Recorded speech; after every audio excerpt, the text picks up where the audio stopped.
وها ناوچەکە بە شێوەیەکی گشتی خاکی عێراق تاکە خاکە کا لەلایەن هەردوو لاوە هەردوو بەڕێی شەڕ و ناکۆکەوە درۆن و موشک بەسەریدا هاتوچۆ دەکات و دەبارێت ئەما ترس و دڵەڕاوکی لە ناو خاکی عێراقدا دروست کردووە. ئێمە بەردەوام بین لەم ڕووماڵە تایبەتە و دەست پێ دەکەین.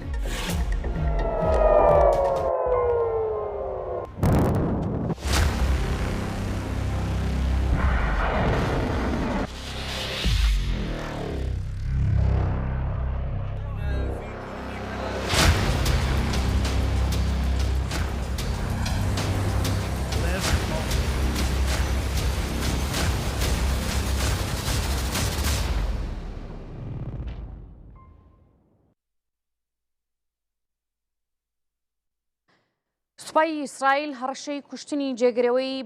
باڵای ئێران دەکات و دەڵێت هەر کەسێک ئەو پۆستە وەربگرێ دێکەنە ئامانج. سوپای ئیسرائیل لە هۆشداریەکیدا بە زمانی فارسی بڵاوی کردوتەوە سوپاکەیان لە توانایدا هەر کەسێک کات ئامانج کە وەک جێگرەوەی عەلی خامنەی ڕابەری باڵای ئێران دەستنیشان بکرێت. ئاماژی بۆ ئەوش کردو پێویستە ئەنجومەنی شارەزایانی ئێران لە قوم کۆ ببنەوە چونکە لە کاتی کۆبوونەوەدا دەیان کە ئامانج بۆ دەستنیشانکردنی جێگرەوەی خامنەی. میدیاکانی ئێرانیش بڵاویان کردوتەوە زۆرینەی ئەندامانی ئەنجومەنی شارەزایان هاوڕان لەسەر ئەوەی موجتەبا خامنەی وەک ڕابەری نوێی باڵای ئێران دەستنیشان بکرێت.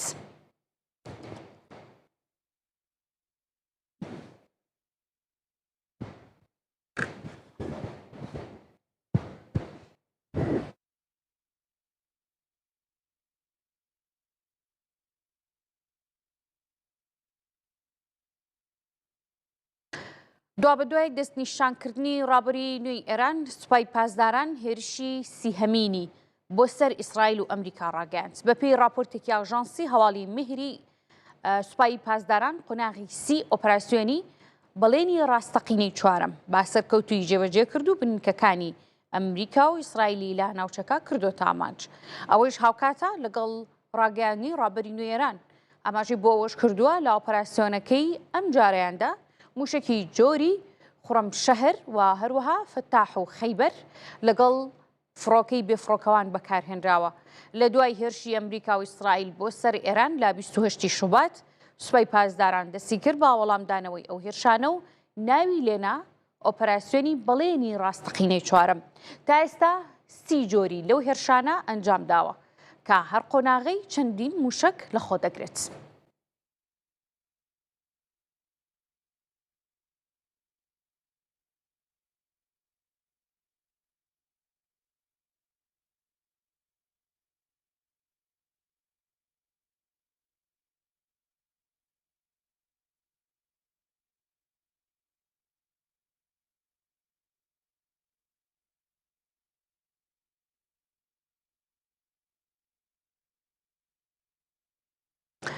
ئێران زنجیرەیەک هێرشی موشکی و درۆنی نوێی بۆ سەر وڵاتانی کەنداو ئەنجامدا کە بەهۆیەوە لە وڵاتی بەحرین 32 کەس بریندار بوون. ئاژانسی هەواڵی بەحرین ئاشکرای کرد کە هێرشەکان ناوچەی سەترەیان کردوتە ئامانج و ژمارەیەکی زۆر بریندار بوون لە نێویاندا منداڵ هەن. هاوکات وەزارەتی بەرگری سەعودی ڕایگەیاند کە هێزەکانیان 2 درۆنیان تێکشکاندووە کە بەنیاز بوون هێرش بکەنە سەر کێڵگەنەوتیەکانی شەیبە و جەوف. لەلایەکی دیکەوە دەنگی تەقینەوەی بەهێز لە دەوحەی پایتەختی قەتەر بیستراوە و بەرگری ئاسمانی مارات و کۆیتیش ڕوبەڕووی هێرشە موشکیەکانی ئێران بوونەتەوە ڕێگریان لێ کردووە. ئەم پەرستاندنە سەربازیە لە دێم ڕۆژی جەنگی نێوان ئێران و بەرژەوەندیەکانی ئیسرائیل و ئەمریکا بۆتە هۆی دروستبوونی دۆخێکی نائارام لە تەواوی ناوچەکە و وڵاتانی کەندا و ئامادەباشی خۆیان بۆ پاراستنی ئاسایشی نیشتیمانی وەڵامدانەوەی هەر جۆرە هەڕەشەیەک ڕاگەیاندووە.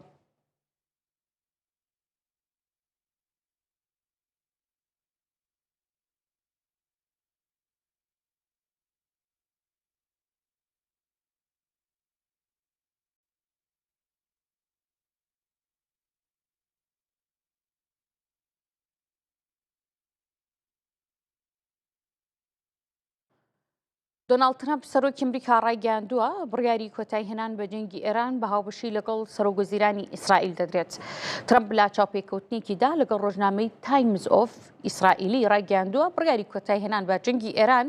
بە هاوبەشی لەگەڵ بنیامین نێتانیاهۆ سەرۆکوەزیرانی ئیسرائیل دەدەن وتیشی بڕیارەکە لە کاتی پێویستدا دەدرێت. ترەمپ وتیشی دەبێت نێتانیاهۆ ڕێی خۆی لەسەر کۆتاییهێنان بە جەنگ هەبێت بەڵام بڕیاری کۆتایی لەلایەن خۆیەوە دەدرێت. باسی لەوەش کرد ئەمریکا و ئیسرائیل پێکەوە کاریان کرد بۆ ڕوبەڕبوونەوەی ئێران چونکە ئیسرائیلی لە ناو دەبرد. بەر لەو لێدوانی ترەمپ کارۆلین لیفت وتەبێژی کۆشکی سپی ڕایگەیاند بوو واشنگتن پێشبینی دەکات جەنگ 4 بۆ 6 هەفتە بخایەنێت.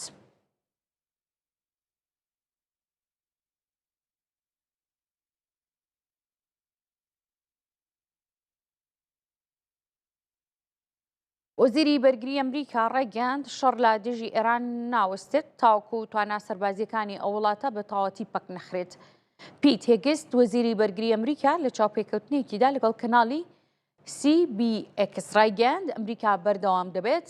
لە ئۆپەراسیۆنە سەربازیەکانی دژی ئێران تاو کاتەی کە توانای شەڕکردنی نامێنێت هیچ بژاردەیەکیان نامێنێت جگە لە خۆ بەدەستەوەدان. جەختیشی لەوە کردوێتەوە کە هێشتا شەڕەکە لە قۆناغی سەرەتاییدایە. ڕوونیشی کردەوە هێزەکانی ئەمریکا تا ئێستا نزیکەی 3000 هێرشیان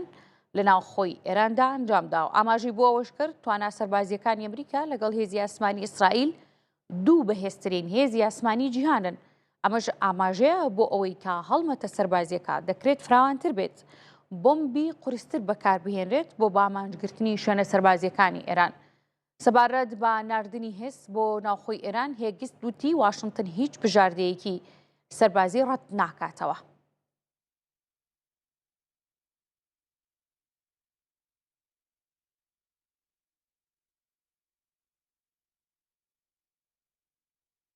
وەزیری دەرەوەی ئێران داواکاریەکانی بۆ ئاگربەست لە ناوچەکە ڕەت دەکاتەوە و جەختی لەسەر پێویستی گەیشتن باڕێکەوتنێکی هەمیشەی بۆ کۆتایی هێنان با ململانیەکان کردەوە. عەباس عێراقچی وەزیری دەرەوەی ئێران لە چاوپێکەوتنێکیدا لەگەڵ کەناڵی NBC ئەمریکی ڕایگەیاند وڵاتەکەی داواکاریەکان بۆ ئاگربەست لە ڕۆژهەڵاتی ناوەڕاست ڕەت دەکاتەوە. بەردەوام دەبن لە شەڕکردن لە پێناو پاراستنگەل و ئاسایشی وڵاتەکان. باسی لەوەش کردووە بەردەوام بن لە بەرگریکردن لە وڵاتەکەیان و لە خاکەکەیان. ئاماژەی بۆ ئەوەش کرد کە ئەمریکا و ئیسرائیل خەڵکی بێتاوان دەکوژن هێرش دەکەنە سەر نەخۆشخانە و خوێندنگاکان بۆیە هەر جۆرە ئاگربەستێکی کاتی لای ئەوان قبول کراونیە. وتیشی پێویستە ڕێکەوتنێکی هەمیشەیی بکرێت کە بتوانێت ئاسایشی ناوچەکە بۆ ماوەیەکی درێژخایەن بپارێزێت.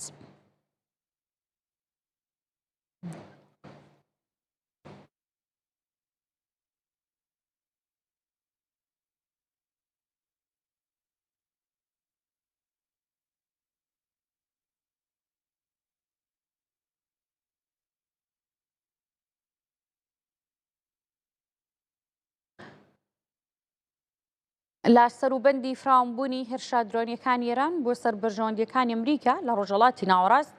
ئەمریکا پشت بە سیستمی بەرگری ئاسمانی ئۆکراین دەبەستێت بۆ پاراستنی بەرژەوەندیەکان لە ناوچەکەدا کە سیستمێکی پێشکەوتۆ تایبەتا بە خستنە خوارەوەی درۆنی ئێرانی و هاوشێوەکانی. چاوەڕوانیش دەکرێت سیستمەکە ڕۆڵێکی یەکلاکەرەوەی هەبێت لە شەڕی دژی ئێراندا. بڕیاریشە لە چەند ڕۆژی داهاتوودا تیمێکی پسپۆڕی درۆنی ئۆکراین بگاتە ڕۆژهەڵاتی ناوەڕاست بۆ جێگیرکردنی ئەو سیستمە لە ناوچەکە و هاوکاریکردنی ئەمریکا لە شەڕی دژی ئێران.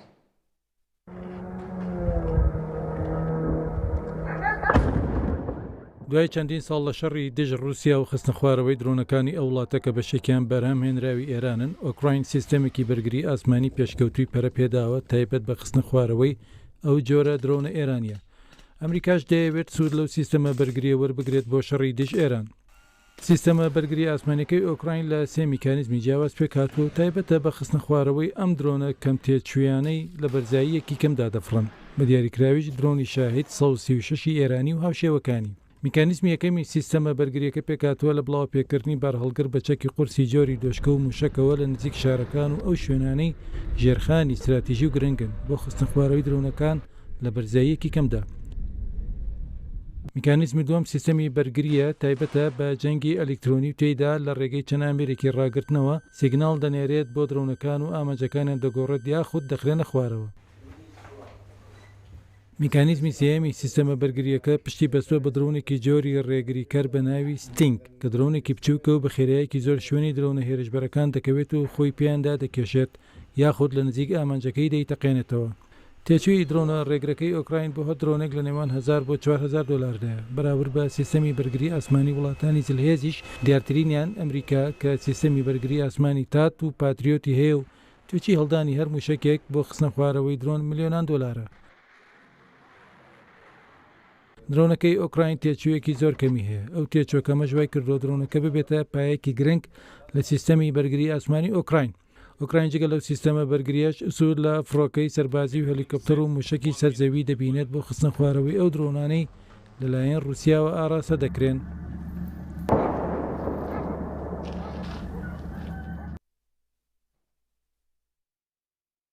جەنگی ئەمریکا و ئیسرائیل دژی ئێران پێی نایە هەفتەی دووهەمەوە تا ئێستاش ئێران نزیکەی 3000 موشک و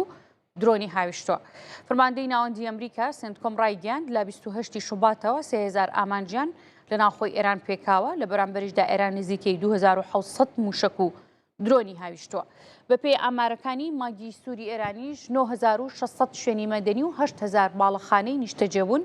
بۆ هێرشەکانەوە زیانیان بکەوتووە. بەپێی ئاماری پەیمانگەی لێکۆڵینەوەی استراتیژی نەدۆڵەتیش لە 100 سعاتی یەکەمی ئۆپەراسیۆنەکەدا تێچووی شەڕ لە دژی ئێران 3 ملیار و 700 میلیۆن دلاری تێپەڕاندووە واتە ڕۆژانە نزیکەی 891 میلیۆن دلار. پەیمانگاکە پێشبینی دەکات لە ڕۆژانی داهاتوودا هەردوولا بۆ کەمکردنەوەی خەرجی شەڕ پەنا بۆ بەکارهێنانی چەک و تەقەمەنی هەرزانتر ببن و تەکنیکی شەڕ بگۆڕن.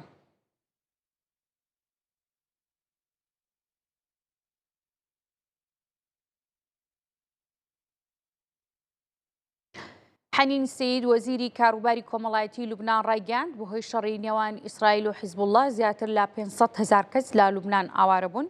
و تیشی زیاتر لە 170,000 ئاوارە لەو شەڵتەرانەدا دەژین کە لەلایەن حکوومەتەوە سەرپەرشتی دەکرێن. لەگەڵ دەستپێکردنی هێرشەکان بۆ سەر ئێران جەنگی ئیسرائیل و حیزبوڵڵا دەستی پێکردووە ڕۆژانە هەردوولا موشک و درۆن ئاراستەی یەکتر دەکەن.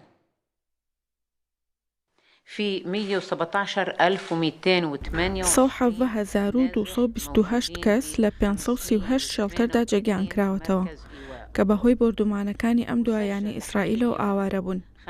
بەگشتی ژمارەی ئاوارەکان لە لوبنان گەشتۆتە 570,000 کەس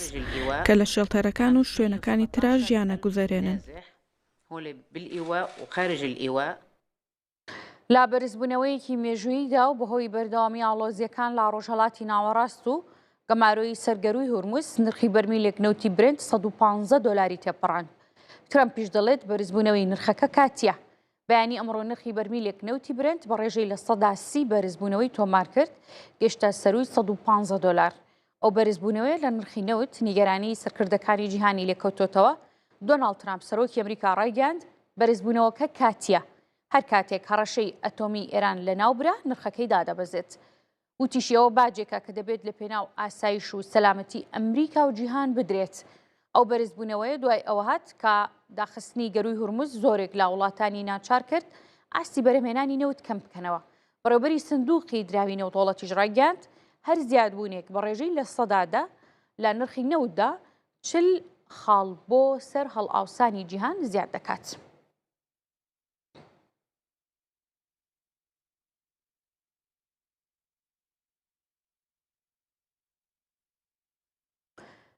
لە سەرەتایی دەستپێکی هێرشەکانی ئەمریکا و ئیسرائیل بۆ سەر ئێران تا ئێستادا کەشتی لا گەروی هورموز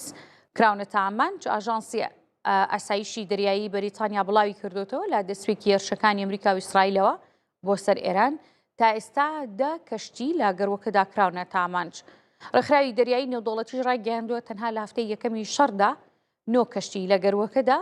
بە ئامانج گیراون کە لە 4 هێرشیاندا 7 کەس گیانیان لەدەستداوە. کۆمپانیای شیکاری کەیپلێر کە سەکۆی مارلین ترافیک بەڕێوەی دەبات ڕایگەیاندووە ئێران ئامانجی لە داخستنی گەروەکە کەشتیەکان نییە بەڵکو پەکخستنی بازرگانی و ئابووری جیهانە. گەروی هورموز بەڕێڕەوێکی گرنگی بازرگانی لە جیهاندا دادەنرێت بە تایبەتیش نەوت و غاز کە گەروەکە ڕێڕەوی سەرەکی تێپەڕبوونی نەوتی عێراق و وڵاتانی کەنداوە بەرەو جیهان لە 120 نەوتی جیهان بە گەروی هورموزدا تێپەڕ دەبێت.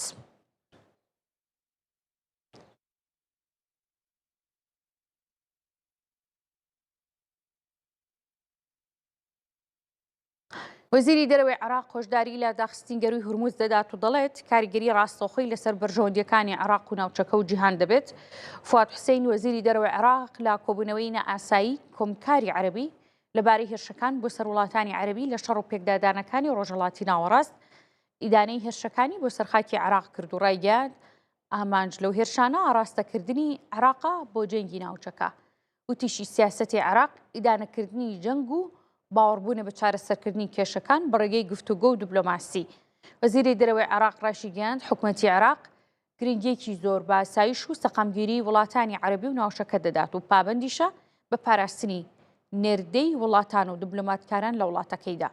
هۆشداریشیدا لە داخستینگەروی هورموز وتی کاریگەری ڕاستەوخۆی لەسەر بەرژەوەندیەکانی عێراق و ناوچەکە و جیهان دەبێت. ڕەنگە لێکەوتەی تریشی هەبێت لەوانە دروستبوونی قەیران لە سەرچاو نرخی وزە و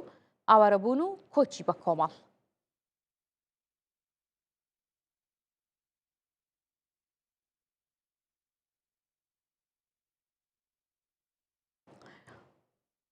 تەنها بە یەک هەفتە کاریگەریەکانی جەنگی ئەمریکا و ئیسرائیل لەگەڵ ئێراندا لەسەر کەرتی بازرگانی جیهان دەرکەوتۆ نرخی وزە و تێچووی گواستنەوە بەرز بۆتەوە. شارەزایانی بواری ئابووریش دەڵێن ئەگەر ماوەی جەنگەکە درێژەی هەبێت کاریگەریەکانی فراوانتر دەبێت.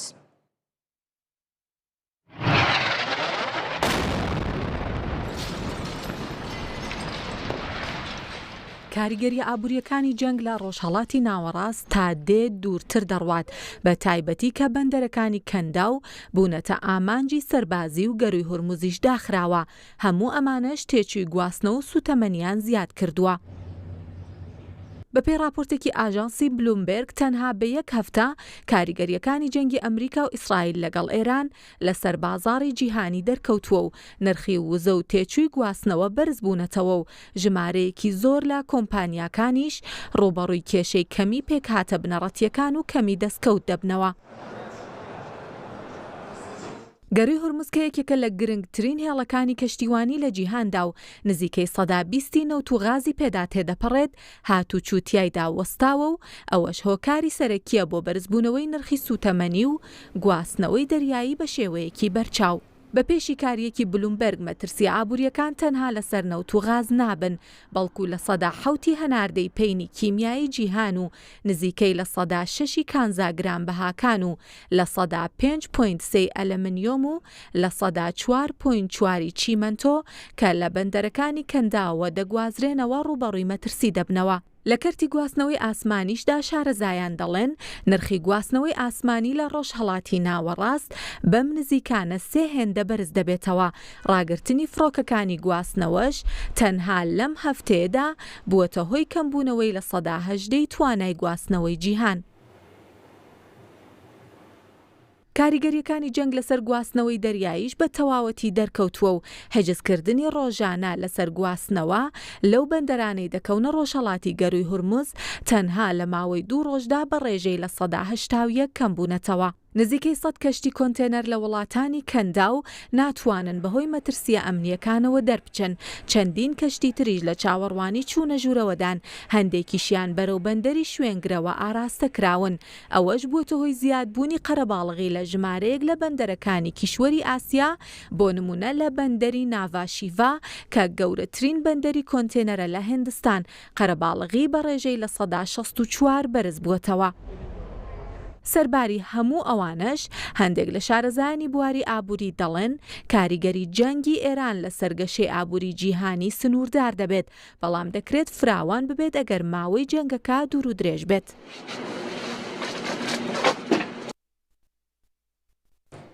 لێپرسیاوێکی باڵای ئێران دەڵێت کورد ژیر بوون بە قسەی ئەمریکا فریویان نەخوارد بۆ دابشکردنی ئێران چونکە کورد متمانەی بە ئەمریکا نەکردووە. علی لاریجانی ئەمینداری ئەنجومەنی باڵای ئاسایشی نیشتیمانی ئێران لە چاوپێکەوتنێکیدا ڕایگەیاند ئەمریکیەکان پەیوەندیان بە لایەنەکانی ڕۆژهەڵاتی کوردستان کردو بۆ دابشکردنی ئێران بەڵام چونکە پێشتر ئەمریکا پشتی لە کورد کرد لە سووریا کوردەکان متمانیان با بەڵێنەکانی ئەمریکا نەباو و بە قسەی ئەو وڵاتە فریویان نەخواردووە. که آمریکایی‌ها کردن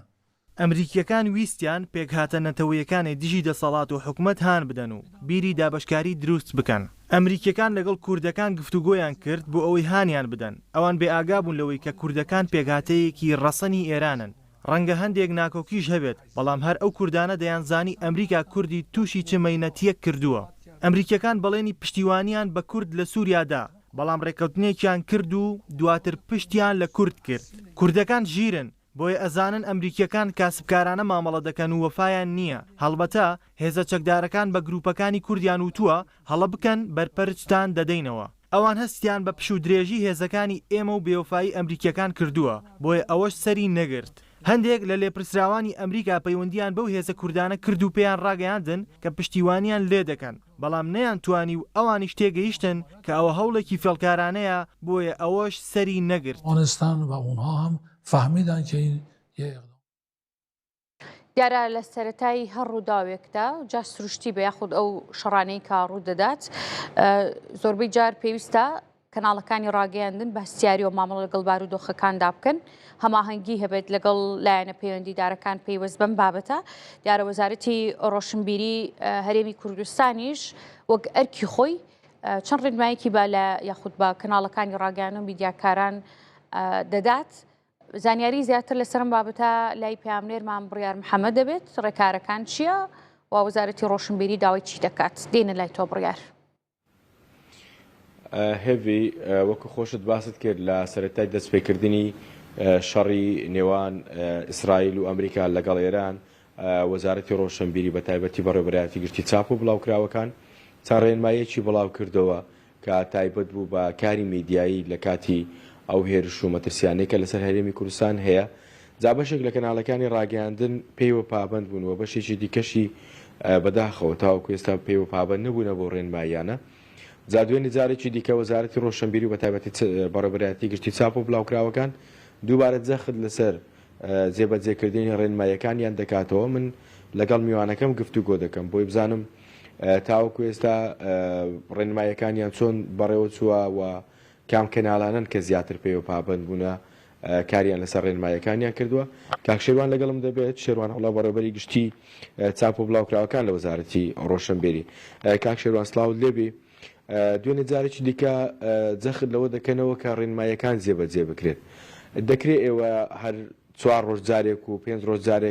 جارێکی دیکە نووسراو بکەنەوە بۆ ئەوەی کە جەخت لە جێبەجێکردنی ڕێنماییەکانی خۆتان بکەنەوە لەلایەن دەستگاکانی ڕاگەیاندنەوە. سڵاوتان لێ کاک بڕیار بەخێر بێن. سڵاو بۆ بینەرانی کورسات.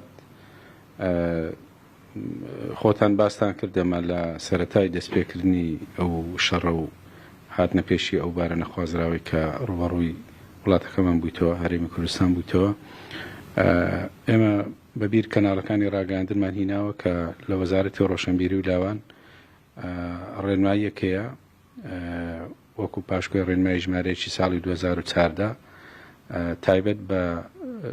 جەنگ و ڕووداوەکان. داوامان لە هەموو کەناڵەکانی ڕاگەیاندن کرد کە پابند بن بەو ڕێنماییانێک کە لە کاتی جەنگ و ڕووداوەکان پێویستە پامنێرەکانیان پێوە پابند بیتن. بەداخەوە بینیمان دوای ئەوەی کە داوامان لێکردن وەکو ئەرکێشی نیشتیمانی وەکو ئەرکێشی ئەخلاقی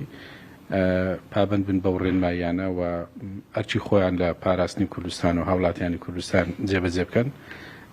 بینیمان ینی بەشێک لە کەناڵەکانی میدیا و هەندێک لە پلاتفۆرمەکانی ناو سۆشیال میدیا نابەرپرسانە بەڕاستی مامەڵەیان لەگەڵ ئەم ڕووداوە کردووە و ڕەنگە تا ئێستا هەندێکیان هەر بەردەوام بن. بۆیە بە پێویستمان زانی جارێکی تر تاکید بکەینەوە لە جێبەجێکردنی ئەو ڕێنماییانە و ئەو کارێک کە پێویستە لە سەریان وەکو ئەرکەچی نیشتیمانی وەکو ئەرکەچی ئەخلاقی پێویستە پابند بن بەو کاتانەی بەو پێویستیانەی کە لە بۆ پاراستنی خەڵکی کوردستان هاوڵاتیانی خەڵکی کوردستان پێویستە، لە بۆ پاراستنی و ئارامی کوردستان پێویستە، چونکە ئەو نوع ڕووماڵی ئێستا بەشێک لە کەناڵەکان دەیکەن. یەکەم زیانگەیاندنە بە هاوڵاتی، دووەمیان بەڕاستی معلوماتدانە بە دوژمن، یعنی تۆ کاتێک ڕاستەوخۆ درۆنێک یان سارۆخێک کە ئاراستەی شوێنێکی دیاری کرا و کراوە بە تاکید دوژمن دەوێت بزانیت لەکوێ کەوتۆ و زیانەکەی چەندە بۆیە ڕووماڵکردنی ڕاستەوخۆ پێدانی زانیاریە ڕاستەوخۆ بە دوژمن و ڕەنگە دوژمنە و هەلە بقۆزیتەوە جارە چیریکە شوێنەکە ببێنێ سارۆخێک یان درۆنێک ئاراستی هەمان شوێن بکاتەوە یانەگە بزانی ئامانجەکەی نەپێکات چەند کەمترە چەند مەتر زیاترە چەند مەتر کەمترە ڕەنگە جارشتر بەڕاستی ئەو ئامانجای خۆی باشتر و پێچێتن بۆیە ئەمە داوا دەکەین بەڕاستی کەناڵەکانی ڕاگەیاندن ینی پێش هەموو شتێکەمە ئەرکەچی نیشتیمانیە و ئەخلاقیشە بەڕاستی بۆ پاراستنی گیانی هاوڵاتی بۆ پاراستنی کوردستان پێویستە پابندی ئەو ڕێکارانە بن. باشە کاک شێروان ئێوە کە چاودێری ڕووماڵی کەناڵەکان دەکەن لە ئێران شەڕە بەردەوام هێرشی فڕۆکەی لەسرە موشک لە سەرەتی لە ئیسرائیلیش بە هەمان شێو لە کۆمەڵە وڵاتی دیکەش ئەوەی لە کوردستان دەکرێت لە وڵاتانە دەکرێت کە شەڕی تێدا هەیە واللهی جارە پێم وایە هیچ وڵاتێک وەکو کوردستان نییە چکە لە هەر وڵاتێک یاسا هەیە و ڕاگەاندن و ڕووماڵ بەپێی ئەو یاسا و ڕێکارانە دەکرێتن دووش یعنی ئەمە بەر لەوەی یاسا بێ بەر لەوەی تعلیمات بێ ئەمە ئەرکەچی نیشتیمانیە و ئەخلاقیشە بەڕاستی بۆوە هاوڵاتیەک لە هەر شوێنێک دەژی کە وڵاتەکەی ڕوبەڕووی شەڕ و دژمنکاری بوویتەوە لێ لە کوردستانی ینی پێش هەموو شتێکەمە ئەرکەچی نیشتیمانیە من ئەوەندەی خۆ متابعەم هەبی لە بۆ کەناڵەکانی ڕاگەاندنی دەوروبەر بیانی ئەم وڵاتە عەرەبیەکان تا ئێستا نەمبینیوە مەسەرەن لە وڵاتێک لە وڵاتانە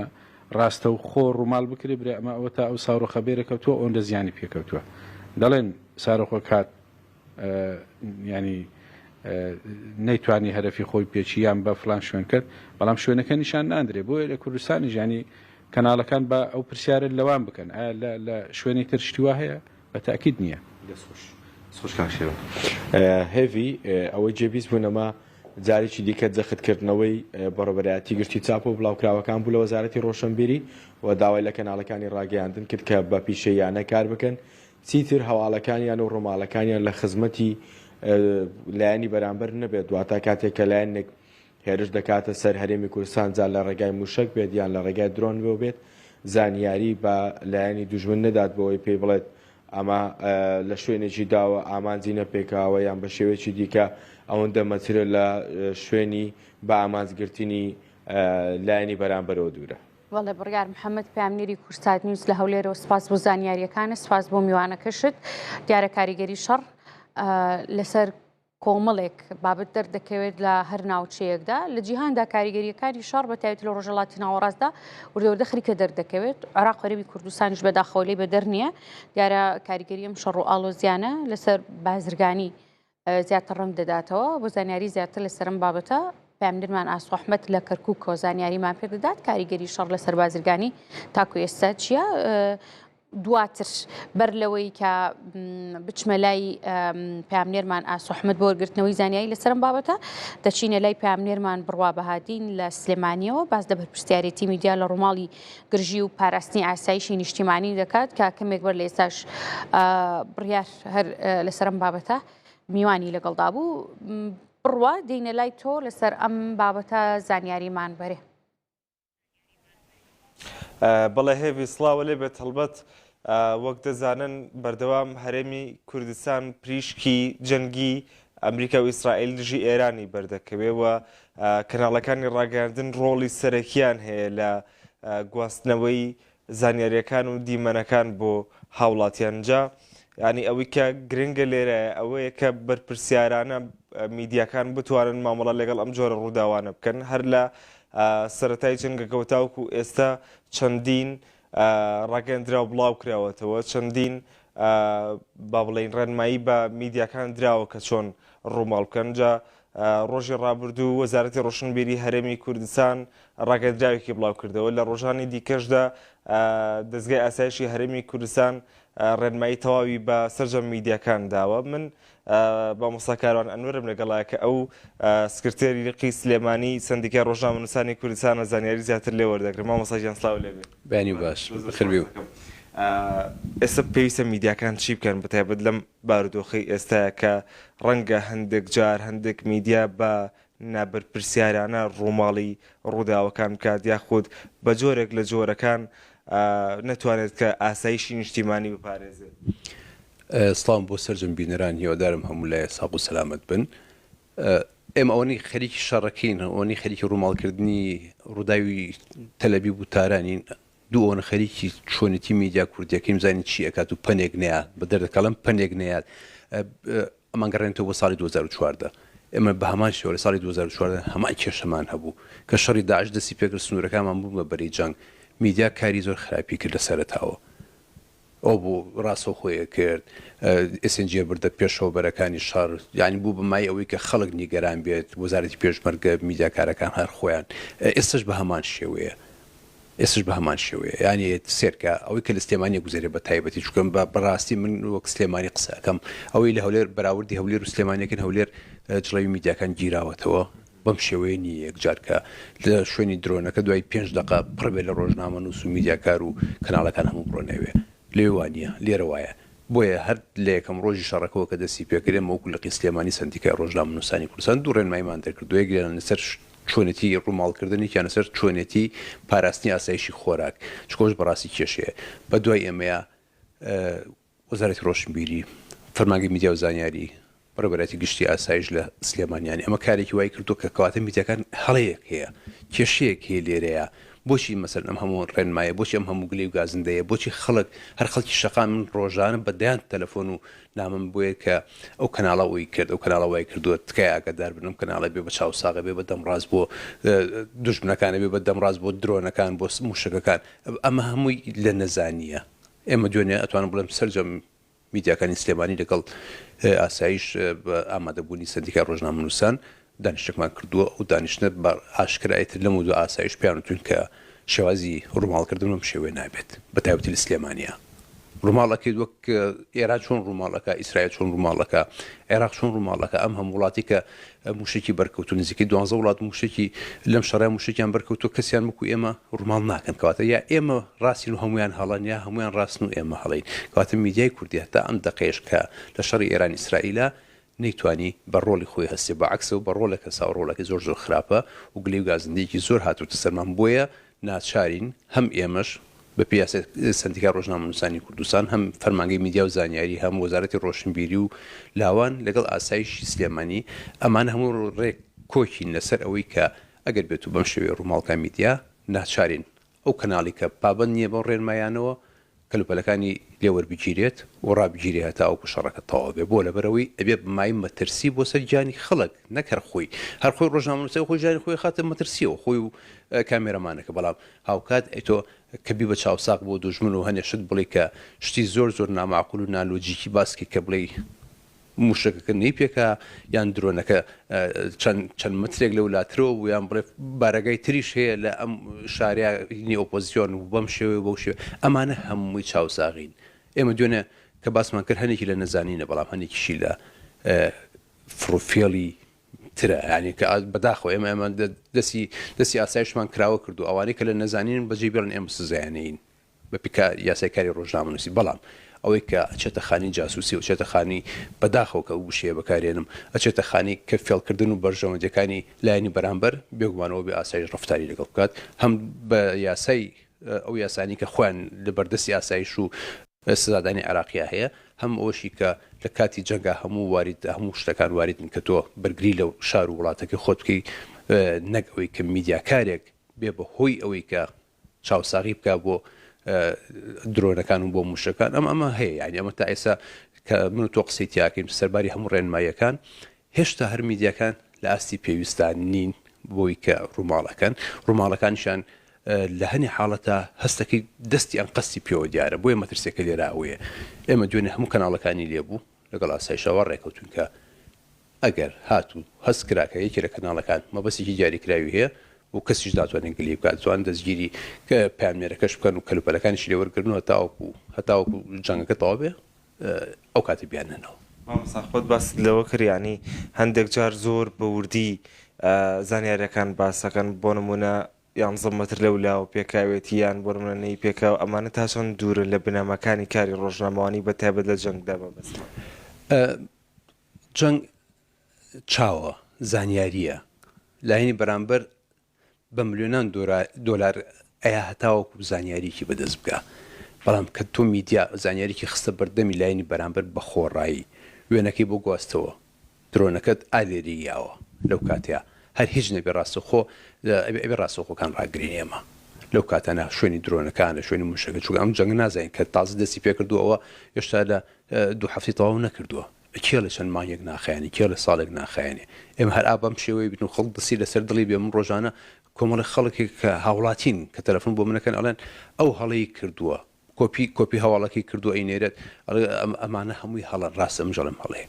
ئێمە پرەنسیپی کاری میدیایی شتێک ئەخوازێت ئەوەی کە لێرە ئەگوزەری شتێکی کەیە کاری میدیایی چیەکە تو هەواڵەکە نقڵەکەی بەڵام یەک زانیاریش بە بەرامبەرەکەت نایی ئەتوانی هەموو هەواڵەکەش نەقڵکەی هاوڵاتەکانیش و وەرگرەکانیش تێرکرد بە زانیاری بەڵام نەبی بە مای ئەوەی کە وێنەیەک بنێریت کە درۆنەکەی تۆ ئەگەر کەمێک لەولاتر وایە ڕێک بیناکەی ئەپێکایان دایرەکەی ئەپێکایان گردەکەی ئەپێکە ئەمانە هەمووی کاری ئەتوانم بڵم لە نەزانینە ئێمە نشونێتە سەر ئیشەکە بەڵام خۆ ناشکرێت ئێمە بێدەنگ بین هەم سندیکا و هەم وەزارەتی ڕۆشنبیری و فەرمانگەی میدیا و زانیاری و هەم لەگەڵ ئاسایشە ئێمە میدیاکارەکان بۆ خۆیان با بڵین هەڵە لە دوای هەڵە دووباریکەنەوە بۆیە ئێستا ئەم جاریان بەجددی ئەتوانم بڵێم ئاسایش ینی کارگەشتەوەی کەیتر وتی ئێمە ئەتوانین سادانی خۆمان بەکارهێن زادانەکە ئەوان چیە وەرگرتنی کەلوپەلەکانی ئەو کەناڵانی کە پابندین فەرمانگەی میدیا و زانیاری ئەتوانێت لە ئێمەش گەشتونەتەوە کاری کە ئەکرێت مەسەلەن چکەوان بەرپرسن لە میدیا و زانیاری ئەکرێت ئەو کەناڵی کە سەرپێچێکە دای بخەنێ یەک جاری وەزارەتی ڕۆشنبیری و لاوان بەرپرسە لە رادیۆ و تەلەڤیزیۆنەکان رادیۆ و تەلەڤیزیۆنەکانیش کە و کێشانەکەن ئەوانش بە هەمان شێوە ڕێنمایەکانی ساڵی 2014 لە بەردەستەیە ئەتوانن بە هەمان شێوە ئەوانیش کەناڵەکان ڕابگرن لە حاڵەتێکات کە بۆ لە بەرەوەی حاڵەتی جەنگە ئێمە ژوەک سندیکای ڕۆژنامەنووسان کاغەزیەکان و دیجیتال میدیاکان کە بەشێکی زۆری کێشەکان لەژێر سەری دیجیتال میدیاکەوەیەتە دەرەوە ئەتوانین لەمانەکە گەشتە حاڵەتێکی ئەوە تەنها بە نووسراوێک بە پیاسای سندیکا داواکاری گشتی فەرمانێک بڵاوکات و دەریەکات فلان کەناڵ ڕابگیرێت ئیتر هەر کەناڵێ بێ ئەمە بۆ لەوەری لە کاتی شەڕایە کاتی شەڕیش تۆ بەرگری لە خۆ دەکەی بەرگریکردنیش بە میدیا ئەکری نەگوی میدیا بێ بە چاوساقێک بۆ بەرامبەرەکەت ئەمی کە کرا بدایەتە سەرەتایە بەڵام خۆ ناشکرێ ئێمەش لە سەرەتای شەڕی داعشەوە بە هەمان شێوە نیشتبوونە سەر ئیشەکە نەمانەزانی چییە بەڵام وردە کارگەشتەوەی کە لە ساڵی 2007 پامنەرەکانمان لە بەرەکانی شەڕ وەک پێشمەرگە ئەیانتوانی خۆشیان پارێزن و شانتوانی هەواڵ بگێن و هیچ زانیارێکی ژنێن و سەنگەریش پیشانێن بەڵام ئێسش بە هەمان شێوێ کە بیدایەتە ئێمە بە ڕێنمایەکانمان دەرکەین بە ئەگەر پابندە من بە ڕێنمایەکان و ناچارین سزا بەکاربێنین ئەگەر کار بگاتە ئەوش کە ڕۆژنامەنووسیان کەناڵێک بەدەستیان قەز لەسەر شارێک فۆکەسی زیاتر بکات و لەسەر شارێکی کە هەواڵ نەکات کەواتە مەبەسی دیاریکرا ئەو مەبەسە دیاریکراوەیە کە ئێمە لی ئەترسین ئەگەر بێت و کەناڵێک خوا نەکردە خوا نەخواستە بێ بەنیازێکی خراپەوە هەواڵێ بگەێنێ زانیاری بگەێنێ یان سوکایەتی بە هەنە حاڵەت بەم ڕاپۆرتێکیان بۆ نردون زۆر بەداخەوەڵێ ینی من نەمبینیوە کە بێژەرێک لە کاتی بردومان و لە کاتی شەڕ درۆنەکەیە باز لە گلی لە خەڵکی شارێکە کات ئێوە واتان کرد و ئەوایوانە بواە ئێوە پشتام هەن ئەمانە قسەی میدیانین ئەمەکی قسەی گوێ ئاگردانە لەبەرەوە ئەکرێ مەسەرەن تاوەکو بارودۆخەکە هێور بێتەوە توانین مزەکەرێکی ڕسمی یاداشتێکی ڕسمی ئاراستی ئەو کەناڵە ئەکەین کە کاتی ئەو نیە ئەمە یەک دووش ئێمە دەستی ئاسایشمان کراوە کردو ئێمە هەمیشە بە ئاسایشمان و تومانە ئێوە نابێت دەدەخل لە کارەکانی میدیا بکەن بەڵام لە حاڵەتێکی ئەوەیە کە دەدرۆن لە شارێکە لە شەوێکە ئەدرێ لە شارێک ئەبێ ئاسایش بوونی هەبێ ئاسایش کۆنتترۆلی و ئیشە بکات دەبێ ئاسایش و هاوکاری میدیاکان بێ میدیاکانیش هاوکاری ئاسایش و هاوڵاتیانیش بن بەداخەوە ئەوەی کە لە سلێمانی گوزەرا لەگەڵ کێشانی درۆنەکە لە کاتی ڕاستەخۆیان لە هیچ وڵاتێک و هیچ شوێنەکانیە بۆیە جارێکی کەشت ئێمە لە سلێمانی دوو ڕێنماییمان دەرکردووە سندیکا ئاسایش ڕێنمایی خۆی هەیە وەزارەتی ڕۆشنبیری و لاوان ڕێنمایی خۆی هەیە فەرمانگەی میدیا و زانیاری ڕێنمایی هەیە و ئاسایش جێبەجەکاری هەر 5 ڕێنمایەکەیە ئەگەر هاتوو هەر کەناڵێک هەر پەیامنێرێک هەر تیمێک پابەندەم بۆ ڕێنمایانەوە لە کاتی من باسی کاتێک کرد بۆکەم کە ئاسایی نییە لە کاتی جەنگایە دەستیان کراوەیە بۆ ئەوەی کە تیمەکەش بەرن وەکوەوەی کە پێشەوی پێرەشەو لە نزیکی تایتانی کۆمەڵە ڕۆژنامەنووسی بیانێ بەبێ ئەوەی کە بێت دانیشتم ڕاستە خۆیانە کرد هەمویان گیران هەتا دەم و پارشێ و لە پارشەوە بەڕەڵایەن کردن ینی ناچارین ئەمە هەنی ڕفتارن کە لە ناچاریای بکەین بۆ لە بەرەوەی لەژاتی بێ بە چاوسا با بڕە 2 سعات لە ژوورۆ بێ لە ئاسایش و دەموبیانی ئازادیانەکەن و سبێنێ کەلوپەلەکانیشانێن و ئەمە هەموو کەناڵەکانی خۆشمانەگرێتەوە تەنها عەرەبەکان و بیانیەکان و تورکەکان ناگرێتەوە ئاگادار بن بۆی جارێکی کە ژەڵێم وامان ڕێکەوت ئێمە هەموو کەناڵەکانی سلێمانی کە کۆبنی خۆمانمان کردووە دوێنێ گڵاسایش کەسمان لاریمان لەوە نییە هەر کەناڵێک پرەنسیپەکانی پێشێل کرد بەپی ئەم وەزعی کە ئێستا هەیە چونکە بارودۆخێکی ئاسایی نییە خۆ دەزانی مەسەڵەن ینی شەڕەکە گەورە بووە و ئێمە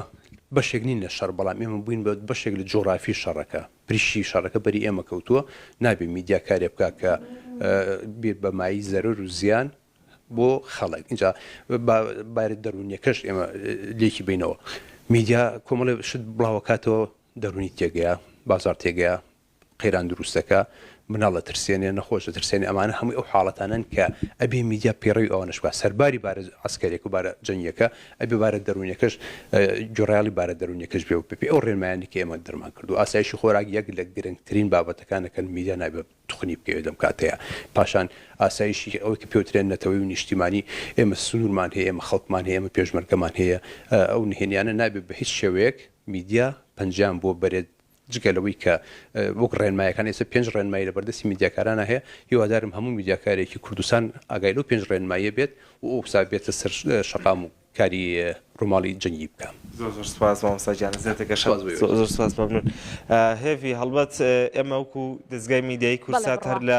سەرەتای ڕۆماڵی جەنگەکەەوە تاوکو ئێستا بەرپرسیارانە ڕۆماڵمان لەم جەنگەدا کردو و بۆم جۆرەش بەردەوام دەبێت. بڕوا بەهادین سپاس بۆ زانیاریەکانە دەچینە کەرکووک بۆ لای پامنێرمان ئاسۆ ئەحمەد پێویست بە کاریگەریەکانی شەڕ لەسەر ئاڵوگۆڕی بازرگانی لەناو عێراق لەناو کەرکووک بەشێوەیەکی گشتی ئاسۆ دێنە لای تۆ زانیاریەکان چییە؟ هێڤی بێگومان هەر لە سەرەتای دروستبوونی ئەم گرژی و ئاڵۆزی و شەڕ و ناکۆکیانەی کە دروست بووە لە نێوان وڵاتی ئێران و ئەمریکادا گرنگترین خاڵ کە مەترسی لە سەرەیان باسی لێوە دەکرێت بە بابەتێکی گرنگدا دەنرێت لە دوای ئەو شەڕ و ئاڵۆزی ئەویش بازرگانیە. ئێستا من ئەمەوێت لە ژووری بازرگانی کەرکووک باس لەوە بکەین بزانین ئەم شەڕ و بارودۆخەچی کاریگەریەکی لەسەر بازرگانی بە تایبەت کەرکووک و کەرکووکی شتێکێکە لە ناوەندێکی سەرەکی بۆ ئاڵوگۆڕی بازرگانی نێوان هەرێمی کوردستان پارێزگاکانی هەرێمی کوردستان بۆ پارێزگاکانی عێراق دەمەوێت لەگەڵ دکتۆر عومەر مامۆ ئەندامی ژووری بازرگانی قسە بکەم. سپاس بۆ ئامادەبوونە دکتۆر. ئەم بارودۆخەی ڕووی داوە ماوەی چەند ڕۆژێک کە بەردەوامە چ کاریگەریەکی لەسەر بازرگانی دروست کردووە؟ بڵێ بێگومان دەزانین هەممان دەزانین بەڕاستی کە شەر دروست دەبێت لە هەر وڵاتێکدا باجەکەی بووکانەوەی ئابووری ئەو وڵاتە دەبێت چونکە ئەو تێچوەی کە دەیدات بۆ شەڕەکە هیچ بەرهەمێکی نابێت بۆ ئاواداکردنەوەی وڵاتەکە. بۆیە بێگومان ئەم شەڕێکی ئێستا لە نێوان ئەمریکا و ئیسرائیل و ئێراندا هەیە ئێران وەکو وڵاتێکی هاوسێ لەگەڵ عێراقدا برشی باش هاوردەبە لەوەیەوە هەیە و هەروە کاریگەریەکەی تری لەسەر عێراق ئەوەیە کە بووکانەوەی ئابوووریەکەی لەوە دەست پێ دەکات. عێراق بۆ دەزانی داهاتی بەرپڕی پشتی داهاتی عێراق فرۆشتنی نەوتە کە ماگانە نزیکەی 6 تا 7 ملیارد دلار داهاتی لە ڕێگای فرۆشتنەوە دەبێت و گرتنی گەروی هەرمز تەمان بێگومان داهاتی عێراق بێگومان لە 100 کەم دەبێتەوە بۆیە بارگرانیەکەی زیاتر دەبێت لە وڵاتی عێراق ڕاست لە ڕەش شەڕەکەدانی مباشر بەڵام کاریگەریەکانی ناڕاستە و خۆی لە ڕووی ئابووری و لەسەر عێراق دەبێت. بەڵام بێگومان هەری خاڵی ئیجابی تریش هەیە لە عێراقدا بێگومان ئێمە باسی ئەوە بکەین ئەوەیە کە عێراق بۆ هاوردەکردن بە بڕی ڕسمی دۆلار کە 1310 بە بازرگان دەدات بە خەڵکی ئیجابی زۆر باشە و ڕێژەی گومری کە ڕێگای ئەسیکۆداوە بە ڕێژەی جیاواز کراوەتە سەر کاڵەکانی کە عێراق هاوردە دەکات. ڕێژەی گومرگی خۆراک باشە کەمترە لەوانەیە تر کە لە ساڵ پێنجە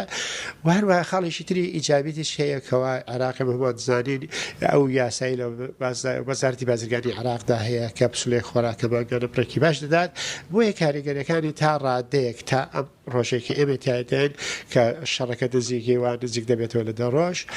کاریگەرەکانی ئەو تۆی نییە. بەڵام بێگومان ئەگەر بەردەوام بێ شەڕەکە عێراق باچێکی گەورە دەدات لە ڕووی ئابووریەوە. کاک عومەر سەبارەت بە کەرکووک وەکو ژووری بازرگانی هیچ سکاڵا و نیگەرانێکی بازرگانان هاتوتە لاتان کە لەگەڵ دروستبوونی ئەم شەڕەیە هەوڵیاندا بێ بابەتێک بهێنن بەڵام بەهۆی ئەم بارودۆخەوە نەتوانن بێن لە کەرکووکەوەیان لە کەرکووکەوە بچێتە پارێزگاکانی تری عێراق. بەڵێ ئەم کێشەی ئێستا کە هەیە بەڕاستی کێشەیەکی بڵێن دێرینە لە نێوان حکوومەتی هەرێم و حکوومەتی بەغدا بەهۆی نەبوونی یاسای